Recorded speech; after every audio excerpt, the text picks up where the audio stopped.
Hey everybody, welcome to Still Becoming, where our ministry meets our everyday life. I'm your co-host Rachel. And I'm Alex, and we're not here to be perfect voices, just present ones, and walk with us every day while we're still becoming. Welcome, everybody. Welcome. I think this is episode 8. I'm losing count. I'm Yeah, sorry. we had some technical difficulties the last, I want to say 2 weeks, because we pre-recorded Mm-hmm. because we were trying to account for Alex going on vacation to New York because we Yeah. do these on Sunday. So we just weren't able to do that. So I think it's episode 8, which is part 4 of our Let's Talk Parable series. So if I'm misquoting that, then She's in charge. I don't know. correct me. Uh, I'm pretty sure it's part 4. Yes. Yeah. No. We might be in part 5. Technically, Let's Talk Parables was episode 1, and we've done 3 episodes of Parables, so technically we'd be on part 5, I think. I can look it up. You know what? It's the next episode of Let's Talk Parables. We don't have to get technical. I just bought Rachel a vacuum, and it was successful. Oh yeah, I needed a vacuum. Sorry. That's our life update. Rachel got a vacuum, you guys. You don't even get the satisfaction of the adult purchase of purchasing a vacuum. I know. Hey, you said it, not me. I have a kitty in front of I my love that I'm screen. still helping take care of you. No, you're not. Don't say it like that. But I find it fulfilling. I don't want that though. I'm find not it trying to very be fulfilling. independent, but I'm trying. We're getting off Very topic off already. topic. So as I was saying, we had some technical difficulties, so we Mhm. ran through some parables that obviously didn't make the cut of our discussion. Quite honestly, I don't remember what we talked about. I think they were like, there was one, it was the alabaster oil. It was the foundational work, is what it was. Yeah, I'm talking about the week before. Yeah, the there were foolish two of builders. them. Yeah, there were 2 of them that were like kind of repetitive ones anyway. So there was like one big one and 2 tiny Mhm. ones that went with the week before as well. Just said it Yeah. differently. So I think it's all right. We just kind of It's just more foundational work. Yeah. It's creating the correct posture in your faith and Mhm. relying and abiding in Christ rather than your own worldly works and knowledge. Mm-hmm.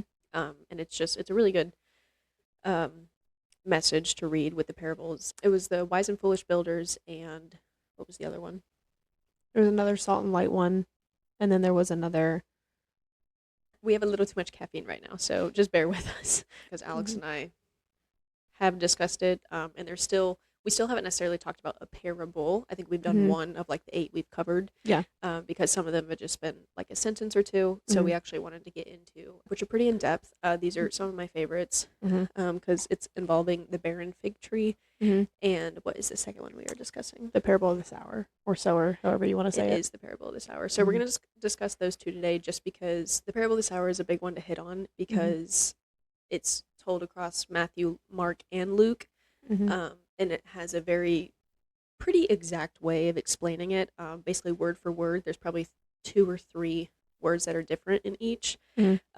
but it's either the emphasis or like the just simplified version of it. But we heard a great sermon today from our church as well, Mhm. reading the last church of the 7 churches in Revelation in regards to the parable of the sower, in my opinion, or we can relate it very well because it talks about a lukewarm faith. So I think that all of that happens for a reason. There's a reason we're discussing it today, Yeah. And the parable of the sower, in my opinion, is like, even if you're not a Christian or you just know of the Bible, I feel like the parable of the sower is like, oh, I'm going to quote that. yeah, it's sort like of thing. it's like the one to reference back to when you're in your kind of like your, what is it, peaks and valleys? Yeah. That we always talk about. Mhm. So yeah, we can go through a little catch up probably real quick, discuss what's been going on in our lives the last like 2-3 weeks Mhm. because we haven't actually sat down and recorded probably in about 2 weeks time. Yeah. Just about, yeah. Yeah. 2.5 weeks. Mhm. So I don't think much has happened on my end. I've been in kind of a, I don't know, we're going into holiday season, so Yeah. I'm very, I guess the update is I'm getting more involved with my community. We found a new home church that we're actually loving. Mhm. So on my end, I'm getting very involved in serving the community, going to the holiday, Mhm. just little events that we're coordinating with schools, children in need. We just did Operation Christmas Child, Mhm. the This little morning. shoebox. So I highly encourage you to get involved in your community, especially during holiday season. Mhm. It's very fulfilling in its own sense. So that's kind of my update. But Mhm. what about Piggybacking on the Operation Christmas Child, I will tell you, it feels kind of rewarding, but not in a way of like self-gratifying. I just, when I was shopping for my box I started almost bawling in the store. She called me. I called her and I'm filling up my box and I'm like, oh, I have a lot of things in my basket. I was like, I'm so excited. Like, is this all going to fit? And I was like, wait, there's a lot of things in my basket. And I was like, how much money is this going to cost? And I'm like bawling my eyes out and I get to the checkout and it's like $30. And I'm like, why am I stressed and crying? Like, I'm crying because I'm making this like child's life so fun and like their Christmas day, they get to open this magical box. But I'm like stressing out about how much money it's going to cost. And I'm like, $30 is like 2 meals at Chick-fil-A. Like, Not even with the prices nowadays. Exactly. So I'm just like crying because I'm like, I'm just gonna make somebody's year by $30 when like $30 we spend constantly. Like, just that's a small amount of money to some people. Like, why am I stressing about this $30 rather Yeah. than the 30 for me to eat like a couple meals this week? Right. When they're struggling to even get water in some places. Exactly. So I just had like a different view on it and I just felt all the empathy and I was like crying. I'm like, can I do more? I was like, what am I doing? Give me more wrong? boxes, please. So I just definitely encourage highly that somebody will participate further into any serving of the community, especially during the season of giving. There's a bunch of opportunities. I Yeah. know there's a bunch of like toy giveaways. What are they called? Toy drives. Toys for Tots. Toys things for like that. Tots.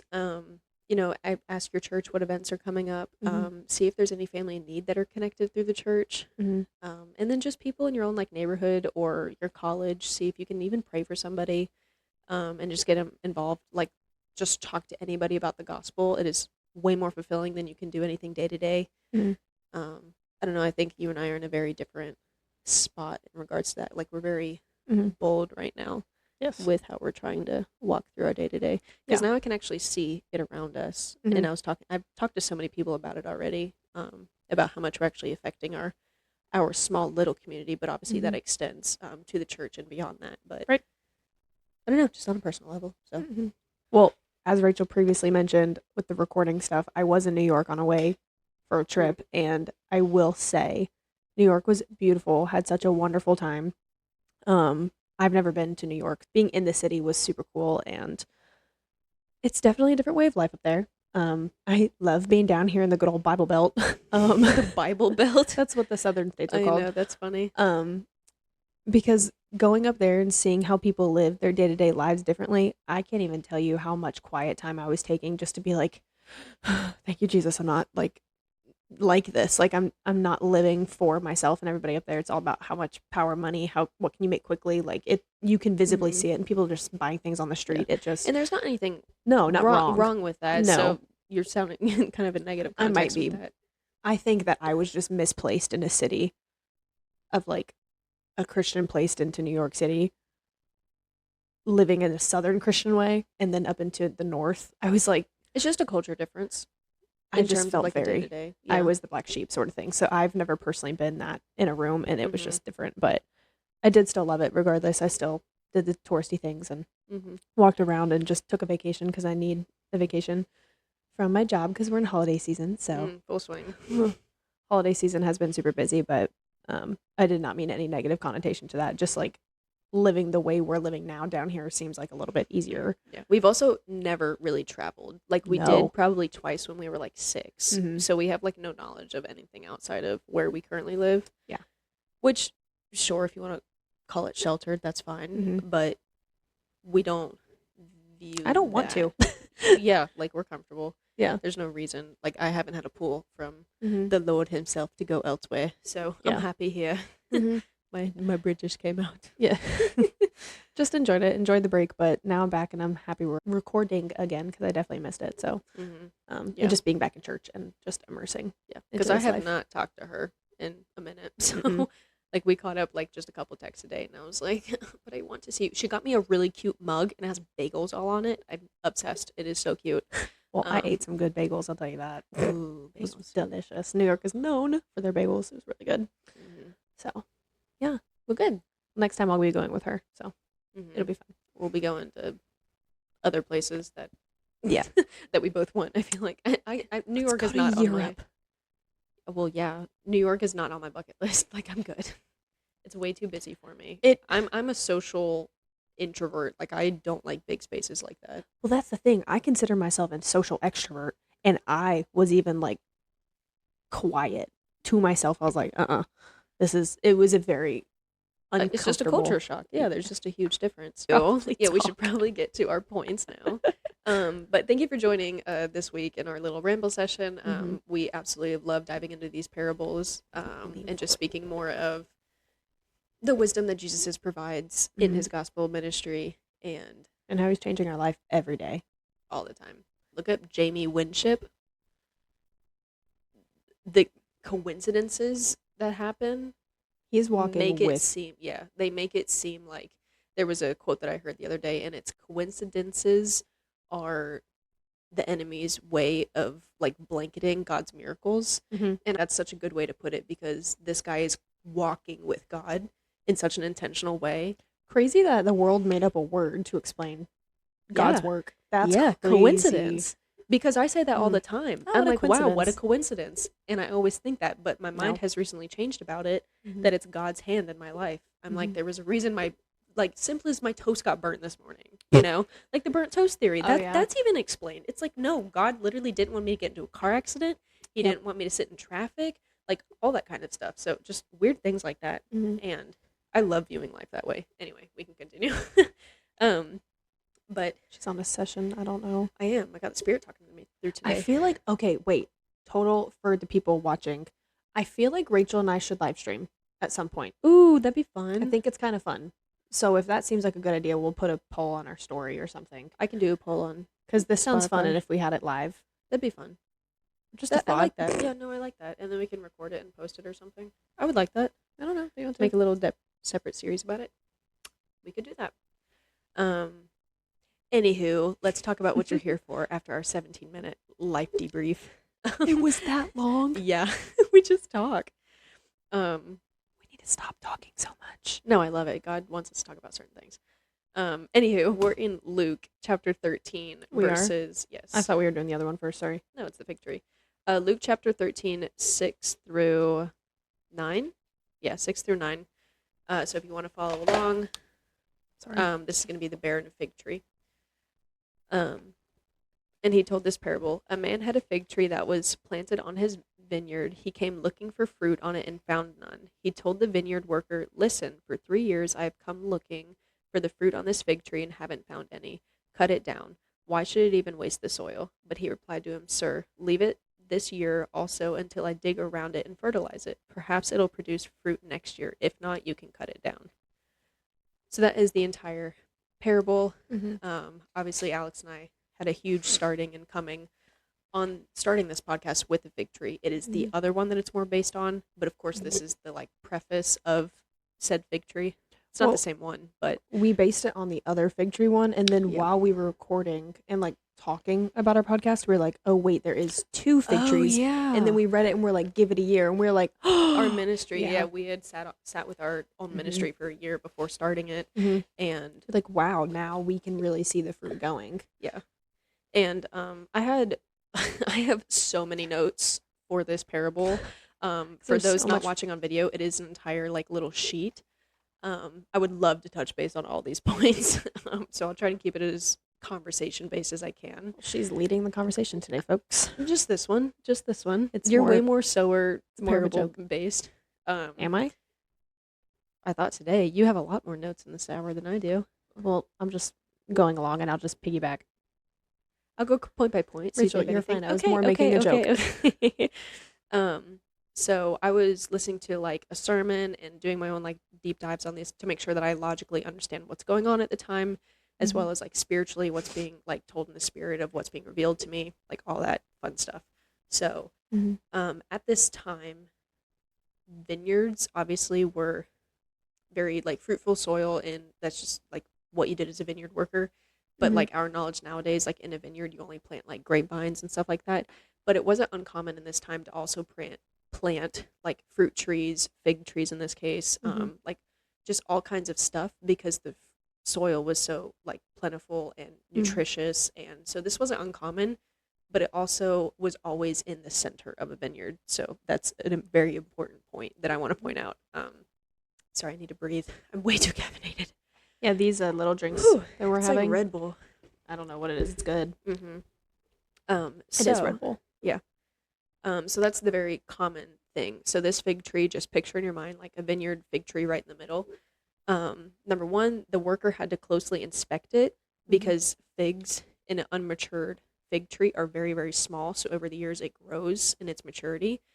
So the worker would constantly have to go up close to this tree to see if it was fruitful because, Oh, and fig trees have leaves before. I Right. mean, don't grow leaves until they have fruit. So Right. if there was leaves on it, you need to tell if the fruit's matured or not. yeah, or you would have the assumption that it was producing fruit if there was leaves on it. So the fact that this worker had to go up to the fig tree to see if it had produced fruit because there was A, leaves on it, and B, it was so small and it never produced fruit. This is a couple years this tree has been planted here and still not producing. So I thought that was a good point, that somebody has to come close up to you when you don't have a very fruitful life to see if you're a Christian. Because when you don't outwardly be bold about whether it's your words, your actions, your serving in your community, and then just representing like your responsibility as a Christian to not throw out anger or like have forgiveness and walk in love and kindness. Those are fruits.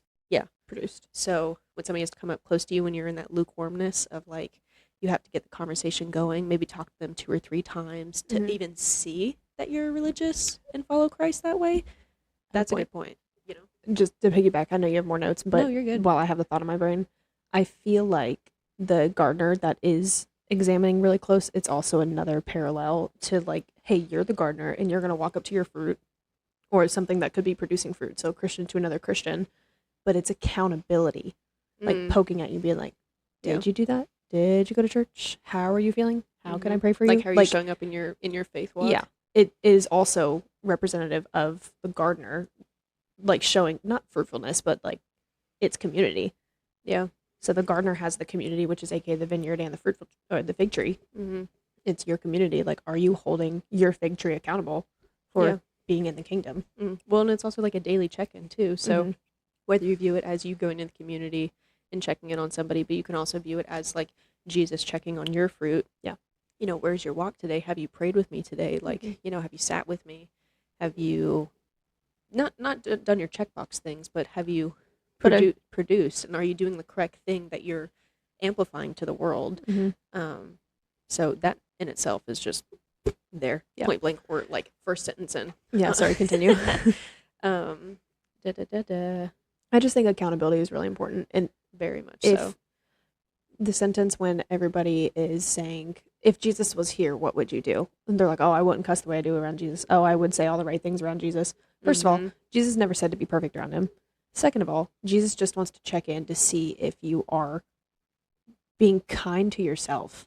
Like, Jesus never looks at us dirty. He never looks at us sinful. He never looks at us. Rachel says it all the time. He knows our name. He knows our sin, but calls us by our name, not vice versa. The enemy is vice versa. The enemy knows our name and calls us by our sin. Yeah. So there's just I lost my point, but it's happening to you now. But just the fig tree, it's just he's just checking in to make sure, like, okay, you're asking for advice about a situation, you're deepening that relationship with me in prayer, so that is a fruitful thing you can do for yourself through Jesus, and then being fruitful outwardly to your community and to the people around you. Just holding accountable. Yeah. And then again, bringing a realistic point in to my next bullet point.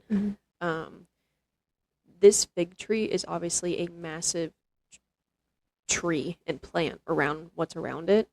And the note that I have written here, which I can probably explain a little bit better just off my own words, since the tree is not producing, it's taking up the nutrients from what is around it.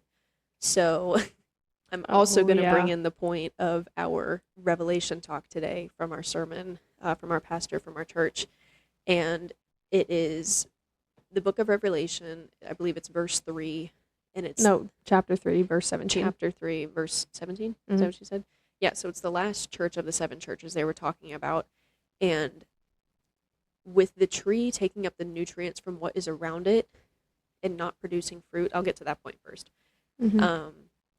I took that in, and personally I was getting like convicted in my own way. You're today in church or with this? No, with the fig tree. What did I write? What around it could benefit?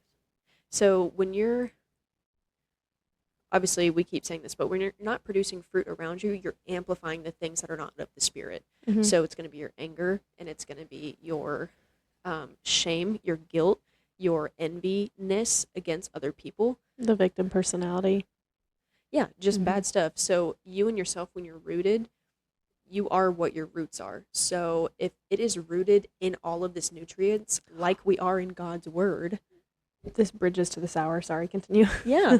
So when you're rooted in God's word, you're obviously, that is the nutrients that you will start producing. But the fact that it's Mhm. taking up the nutrients around all these plants and still not producing anything, Mhm. that is such a dangerous place to be, and you're harming the things around you. Mhm. So coming from like a person, if you want to metaphorically talk about it, I am so rooted, let's just say, in my trauma, or I'm so rooted in blaming my parents for how I grew up, or I'm so Mhm. rooted in what that person did to me, or I just have all these explanations of things of why I am the way that I am. But you have to transform that on the Mhm. flip side of things, to take accountability for it and root yourself differently in the truth, Mhm. in the fruitfulness that you can actually start producing, because you can use that as testimony Mhm. to see, look what God did in my life. Mhm. Look what I was delivered from. Like, I know so much pain and anger. Let me show you love and kindness, you Mhm. know? So that's how I took that. And with the Bible study that we're doing with our small group right now, with our reflections this week, and if you do want to identify yourself in your trauma, if you do want to identify, you know, what you went through, your anger outbursts, like I know God, but I'm just so angry and Mm-hmm. whatnot. What, Church hurt, stuff like that. yeah, what our Bible study is following is about our identity a little bit. And so if you are so focused on all of that, it's almost not a label, but it's like, are you a woman stuck on Friday? And do you believe in Oh, the yeah. resurrection of the Sunday? Yeah. So you're living in Friday and you're not living in Sunday. You're forgetting to live in Sunday. Yeah. You're forgetting to give it to the cross. You're forgetting what is to come. You are forgetting what has been done for you. You are living with yourself in the flesh, already knowing and just not denying the Spirit, but you're kind of denying, like, You're not but receiving he the did that. gift. Yeah. Not receiving, that's a better way to put it. It's like, yeah, he did it, but that was like forever ago, but I believe in Jesus.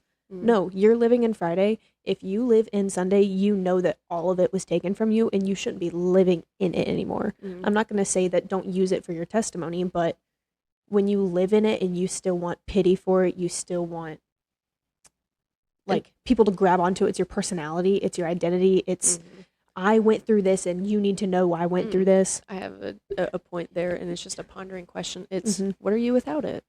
Exactly. What are you without your testimony? What are you without the trauma? What are you identifying as if that is taken from you? And there should be really only one answer. Mm-hmm. You are the daughter of a king Mm-hmm. or son if you're a dude listening, Mm-hmm. but son or And- daughter. Yeah. And so to your point with it is on Sunday with the resurrection, he Mhm. literally said, it is finished. It Mhm. is entirely finished. And there's no comma. There's what if. There's no if, ands, or buts. We have a lot of points today. We haven't talked in so long. I love it. I love, love, love the statement. Why are you putting a period where God put a comma? No, why are you putting a comma where God put a period? Silly. No. Why did you put a comma where God put a period? Well- or Jesus? No, the saying is, Why did you put a comma when Jesus put a period? but it's through everything too. Like people will, it can be said vice versa. Like where God puts periods and commas is intentional. Yeah, but it is finished, period, is the point that you were trying to make. Yes, but I was thinking of Louis Giglio, and he's like, "Are you ignoring that comma? Or are you putting a period there?" So like I when guess it could be when both, he yeah. says therefore comma and then continues, people just want to stay at the comma rather than Yeah. continue where the period is. Yeah. It goes both ways. Yeah. I love it when God's grammar is intentional, where He puts periods and puts commas. Mm-hmm. So to the point, yes, it is finished. Period. Mm-hmm. There's no comma there. And to piggyback into the sermon we heard today, Mhm. based off this barren fig tree, Mhm. We talked about, obviously I'll reintroduce it again, the seventh church in the Revelation series. It talks about how dangerous it is to be lukewarm. Like Jesus would rather you be extremely hot or extremely cold, because there's a distinct difference. Mhm. You're either radicalized and on fire for Jesus, and your works and your words and your entire life lives and breathes the gospel and God's will for your life, And then cold being like, deny oh, it. I am an atheist and I'm denying it, and at least I know that I'm denying it, you know? So when you're right in the middle for your comfortability and you're weaving into what you find comfortable, this tree is obviously very rooted and it's very comfortable, happy where it is. It has no expectations to provide fruit. It's just doing its thing because obviously the gardener or the worker is not uprooting it. So it's just chilling. That is such a dangerous place to be because you're not actively having the actions of what you're claiming to be. And that is so hard as a lukewarm because are you saying like you have salvation for like a ticket into heaven, or did you actually receive the gift that was given to you?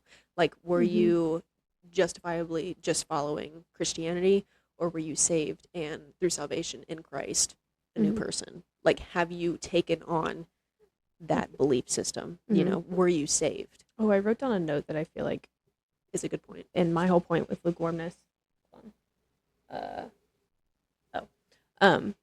When it comes to lukewarmness and being hot or cold, so it's fine to be hot and it's fine to be cold because at least Jesus is a noticeable point in both of those for the change. But what I said for lukewarm is the difference of believing and obedience is the difference between your death and your eternal life.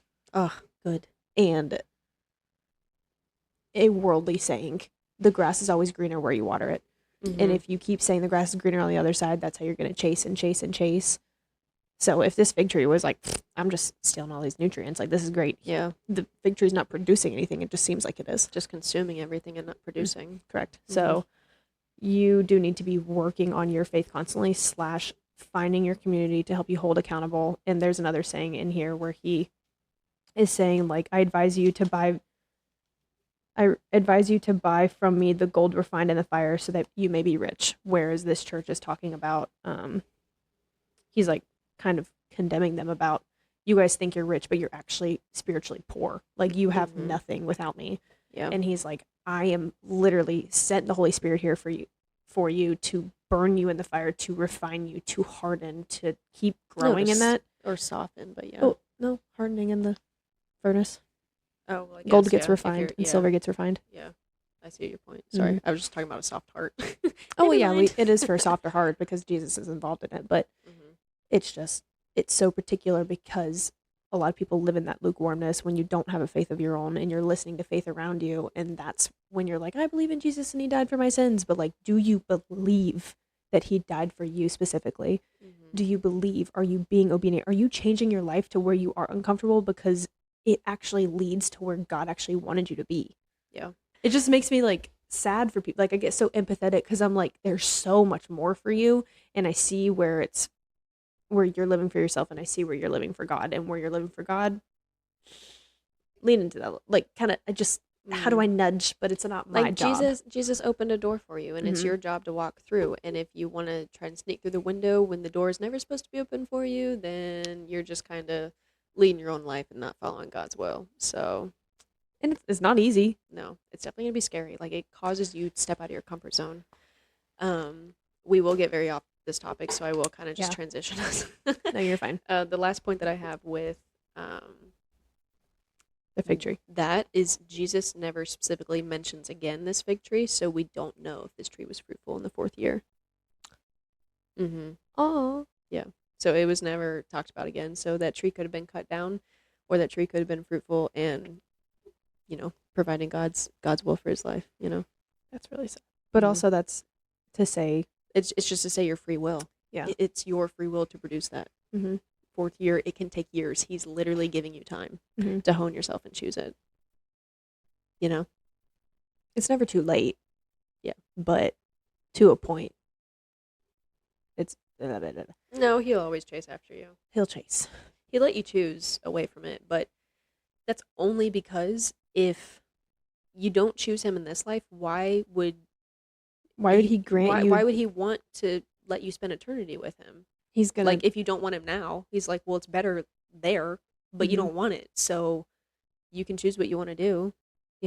Well, there's a nicer way to put that. It's God respects your free will to not live with him so much. He respects your choice to live apart from him. So people think hell is like, oh, God hates me. No, you chose to live without God. Why is he going to make you spend it in misery in eternity with him? Yeah. Because you were miserable following God on earth, so you would consider it miserable to spend eternity with him.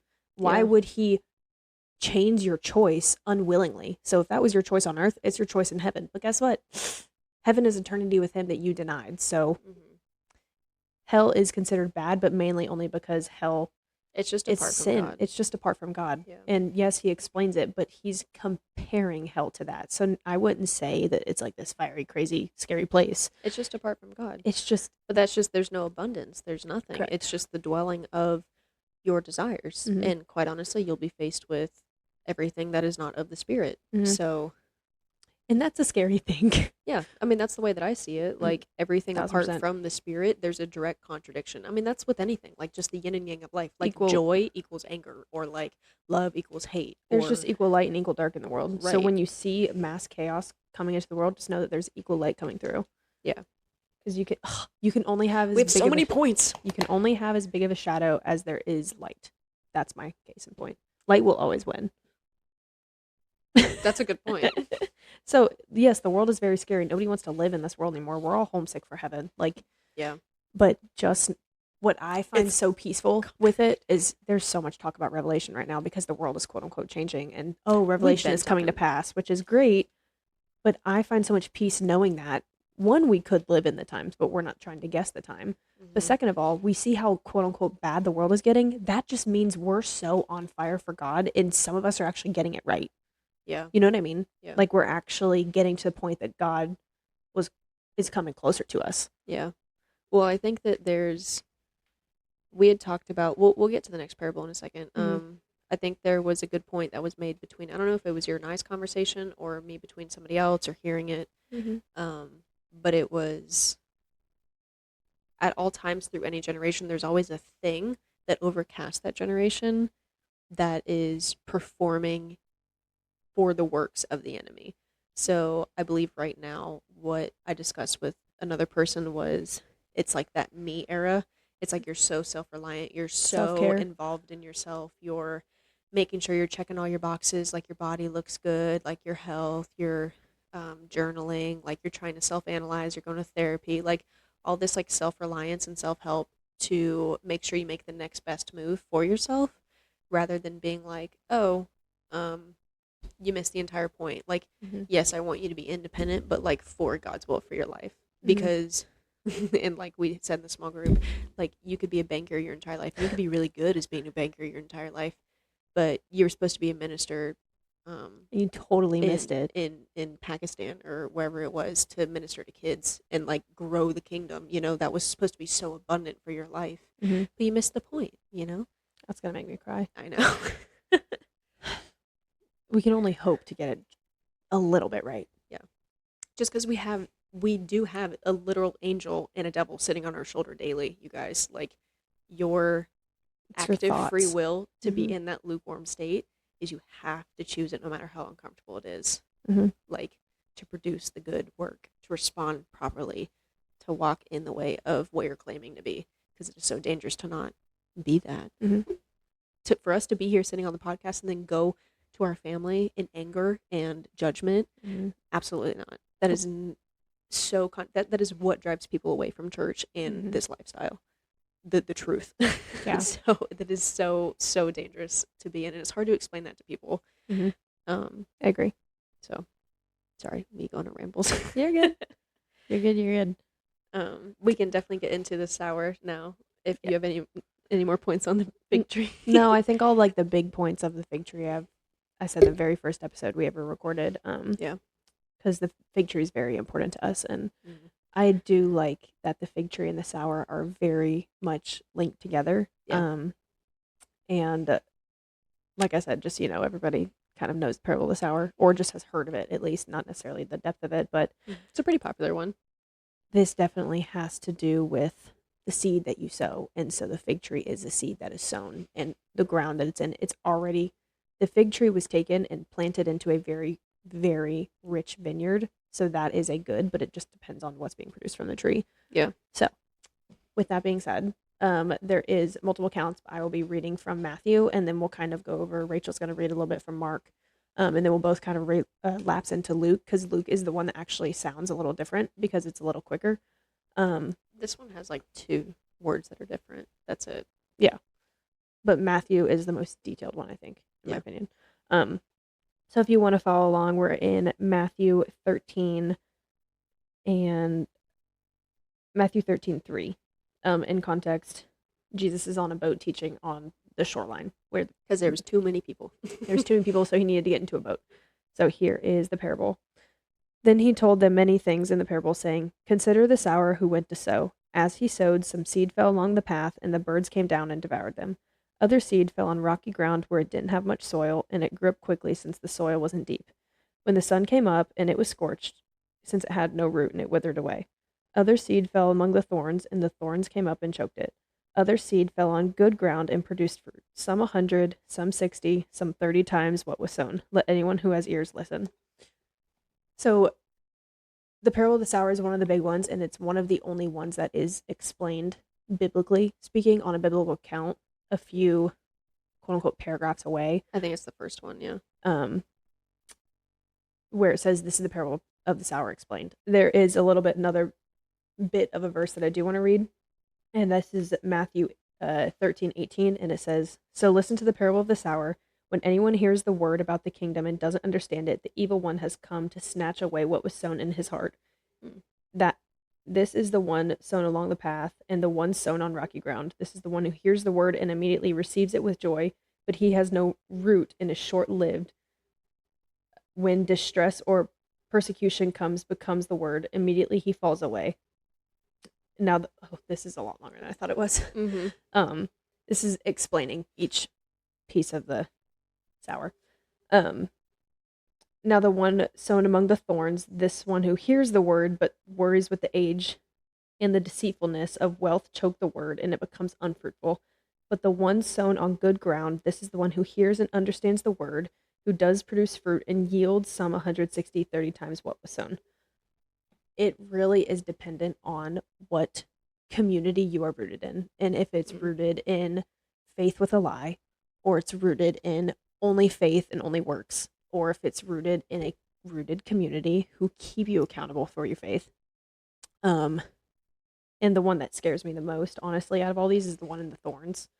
Mm-hmm. And the thorns is worries of this age and the deceitfulness. So you're actually living in anxiety from trying to be perfect and trying to be sinless rather than running towards God. Yeah. That one scares me the most because that I see a lot of, and sometimes I find myself doing, because we're so worried about doing the next perfect thing, we forget that it could never be perfect. We're missing the point. Missing the entire plot point, because we can all be in a community and we can all be, surrounded by whatever, but do you know what community you're in? Do you know the ideas and the morals of your church? Do you know the ideas and the morals of your small group that you're in? Do you know what they do with their free time? Do you know their secrets? Do you know who they are? Or are you just showing up and consuming everything and then leaving? Yeah. I do think that parable, the parable of the sower, does also resonate with last week being in a firm foundation. I don't know if last week's episode got firm foundation. I think it was. I don't know. We had an episode and it completely, our recording session had no audio. I don't know what happened. I tested this one, so it should be fine. Mm-hmm. I was a little frustrated, but I guess whatever we said did not need to be put out there. That's how I'm taking it. So, fair. I think it's fine. Mm-hmm. Yeah. So, I like the sour because, or sour, everybody says it differently. It, to me, describes different types of faith that you can have when the word of God is given to you. I think everybody has a very pinpointed moment when somebody is genuinely trying to connect to your heart and speak to your heart, and you dismiss it, receive it, or just kind of put it in your purse for later, And again, I'll just keep repeating myself that it's such a dangerous place to be in when you aren't identifying true to what you receive, only because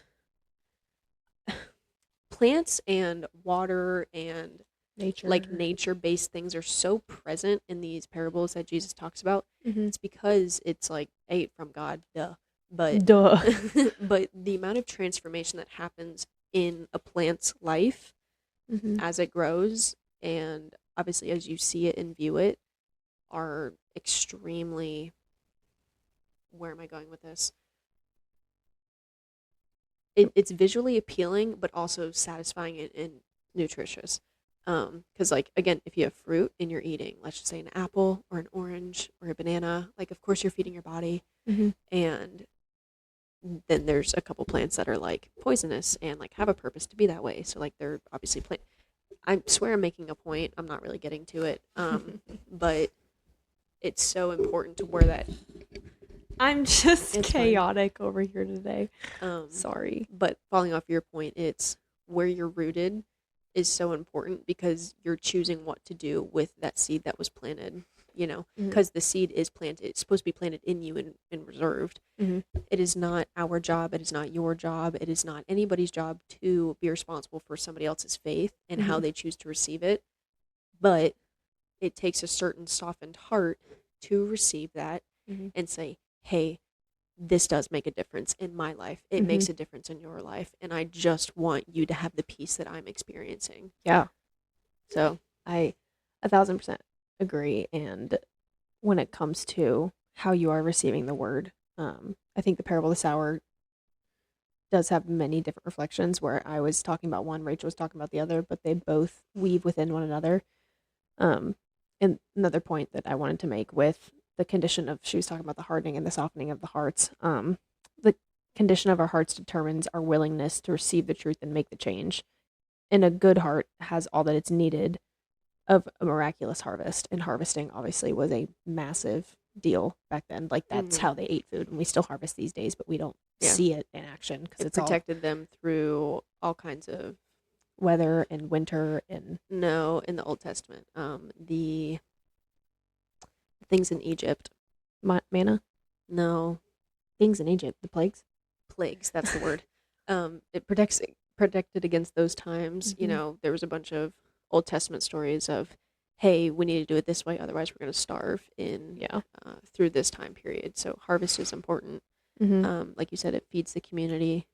I didn't mean to interrupt your point. Continue making points. Sorry. Yeah, I mean, you're totally fine. It's just But isn't that cool? It all connects. it does connect. I'm such a geek when it comes to old to new. I really am. You're fine.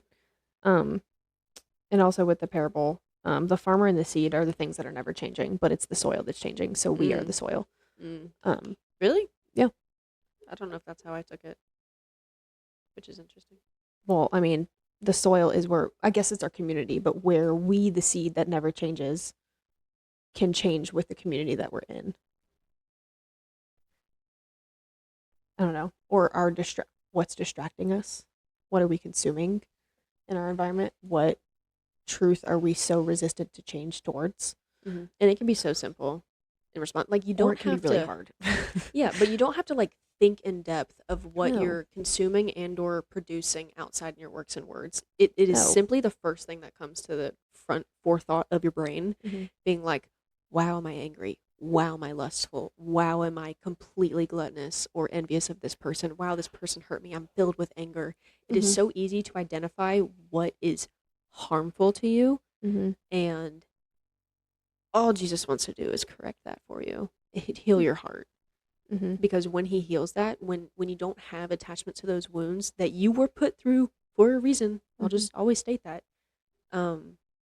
There's somebody in your community, whether it's my twin sitting here or if it's somebody I've never met before in my life, there's always a purpose and a word.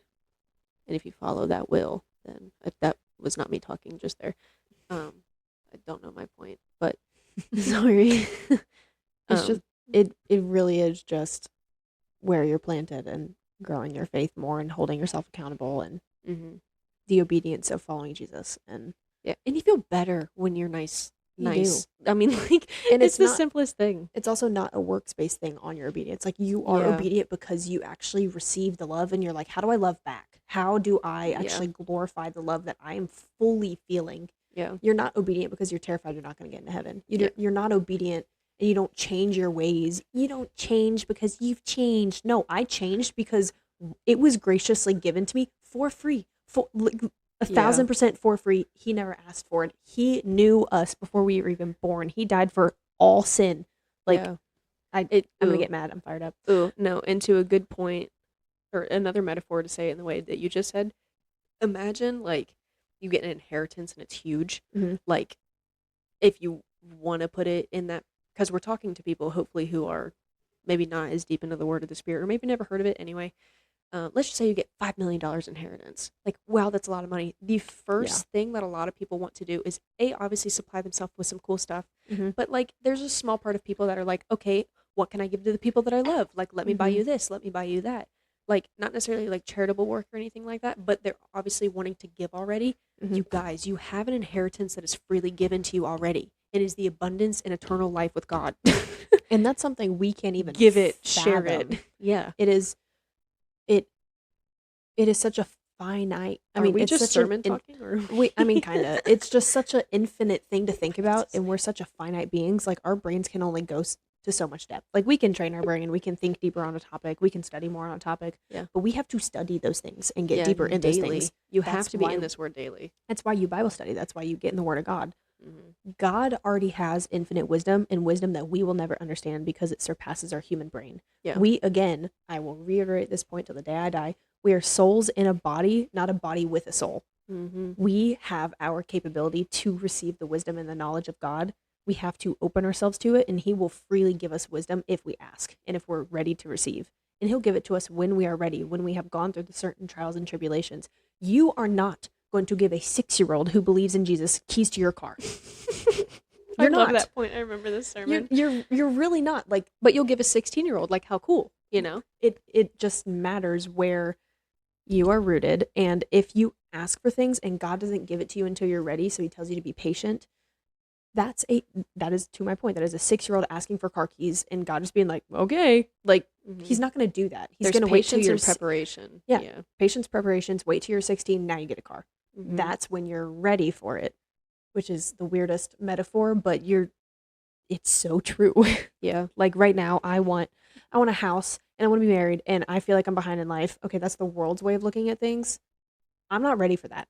Yeah. I would get screwed immediately. Or if I chose that for myself, or I took it into control for myself. Or like, how do you get it quicker? Yeah. Yeah, that's me choosing and not trusting. Yeah. So that I will never drink this drink again. I'm so out of breath. Yeah, I had coffee at church too. So the trust of the soil and your foundation and your community, and even talking through what you're going through, that's okay. It's totally fine to talk what you're going through, and as long as you're not sitting with it, as long as you know the solution is God. And like, are you talking to God? Are you listening to the patients? Are you listening to what His word and will is for your life? Or are you literally taking what you have, choking it, and throwing Jesus sticker on it? Like, it truly like, is it your answer and your will for your life, but you're just labeling it as Jesus' will? Correct. Or is it actually abiding and surrendering your life to that will? Or you're just like, I'm not going to talk to Jesus about it because He already knows what's going on. Yes, He does, but He wants you to come to Him. You have a responsibility in your faith. Yes. You have the free will to do so. We could make more points. It's fun. Sorry, we went on another rant again. We did, and I absolutely love it. We haven't talked and sat down, and this is hopefully going to be a good episode. I hope we're not repeating ourselves too much. I just have so much passion, and I think if everybody matched equal, like, I don't even think I have great passion, like, when it comes to other people that I talk to, like, finding somebody to mentor from, or even just, like, listening to somebody and fully taking in the word that the Spirit is telling them. Always have a mentor, and always be teaching, and always be learning. Like, it's full circle moment. No matter what, there's always going to be somebody with less faith than me, and there's always going to be somebody with greater faith than me. But the greater faith people, you have to be prepared to go through the hard stuff. Yeah. You have great faith because you're put through great tribulations. So if you're willing to learn more from those mentors, and if you're willing to lean in, and you're willing to stay in the community with them, and if you're willing to listen, which is what Jesus is calling us to do, keep a soft heart. Keep an open heart. Just keep it not lukewarm. Keep it receptive and open. And I read a proverb about this. Hold on. Full circle. Whoever tends a fig tree will eat its fruit, and whoever looks after his master will be honored. I meant to bring that up at this point, and I forgot about that. And I wrote, Bear fruit for others, not for yourself. A fruitful branch bows the lowest. Honor God. A fruitful branch bows the lowest. I mean, it has the heaviest fruit. Oh, And it does bow. that always makes me so sad. So we'll circle back to the fig tree really fast. Here we go. So I knew we were going to be talking about the barren one and the gardener tending to the fig tree. The figs are grown not for the fig tree's own consumption. Yeah. A fruit-bearing tree bears fruit for animals around it, for people to eat on it. A fruit tree is not for itself, it's for others. I should not be consuming my own fruit. I should not be glorified by my own fruit. I am not glorified. The fruit is glorified for people to consume it. Mm-hmm. But you're being plentiful and fruitful for what you claim to be. Correct. So and you're not lying. And if a tree does eat its own fruit, that's a rotten fruit, and that's a rotten tree and should be cut down. Because if I'm trying to glorify myself and making my fruit rotten, it will fall to the floor. It's not for like stature. Yeah. And you're there was I have a saying in my mind and it's not coming to me. But it's coming back on yourself saying, hey, I did so good at this fruit, let me show you. Yeah. And you're just doing it for a performance. Correct. And saying, hey, this is such good fruit, but you don't give it to them. Mm-hmm. They didn't ask, you know. Like us going around and saying like our podcast is doing so well. Our podcast, I don't think we've done that once. We haven't. Like we honestly I don't like, don't talk about it. I don't either. But if people come up and want to talk about it, okay, we can talk about it. But we're not like, outwardly. did you listen to this week's episode? You know, do you have any questions? We're not like nagging each other, like pinpointing each other's head. Like, did you watch it? Did we do it? Hello? Do you want to tell me more? Like, do you have any questions? Did you learn anything? Like, we're not doing that. Mm-hmm. That's just like one example. But if you're using your own fruit to produce your own faith, ooh. You know, your fruit is to show the glory of God, not your faith. To be a humble servant.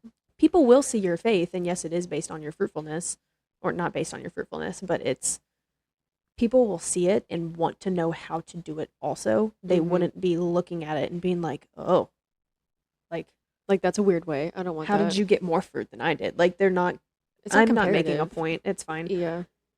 Just good. Sorry. I feel like we only throw out questions. It's like, here you go. Do we have a true point? Maybe. I don't know. Our point this week is just your community and where you're rooted and making sure you have a good foundation and a root. Don't be the fool. Mm-hmm. Read Proverbs. There you go. That's my propaganda for the week. Don't be a fool. Read Proverbs. Well, thank you guys so much for joining this week's episode. We appreciate everybody being patient with us, as last week we didn't have anything. Just not that we needed a break, but again, technical difficulties, and we just had no time to be able to record, edit, and post another one. I was out of town. I'm sorry. Yeah, but it's okay. Life happens, and obviously I don't want to do things without her. This is something we do together, and if it happens that way down the line, it's fine, but it's still so new, and I don't... Do you hear her? She's pre-planning. pre-planning. I didn't mean it like that. I just mean like we have a guest on. I know. Like one of us. We only have 2 mics, okay? We have to figure it out. And anyway, but thanks for joining in. Parables are obviously so important to always touch base on. I think I say that every week in a different kind of way. And check our Instagram if we're going to post a story about doing live streams, because I think that'd be kind of fun. That would be cool. I honestly would find a lot of joy in that. Grow our community. Yeah. But yeah, I mean, you can like, comment, and share this with a friend. Invite him to church next Sunday. If you didn't go today, then, I mean, you missed out. Church is always a blast. I had the most fun this morning. I did too. Yeah, it was good. It was a good message. But if you have anything else you want to add. Just follow Jesus. Follow Jesus. Follow Jesus. It's the only answer. Get in your word. And just read more and be wanting to know more. That's it. But remember to stay rooted and growing, as our caption always says, but I don't think we ever say it. No. But anyway, until next week, guys, thank you so much for tuning in. And we'll see you next time. Bye. Guys.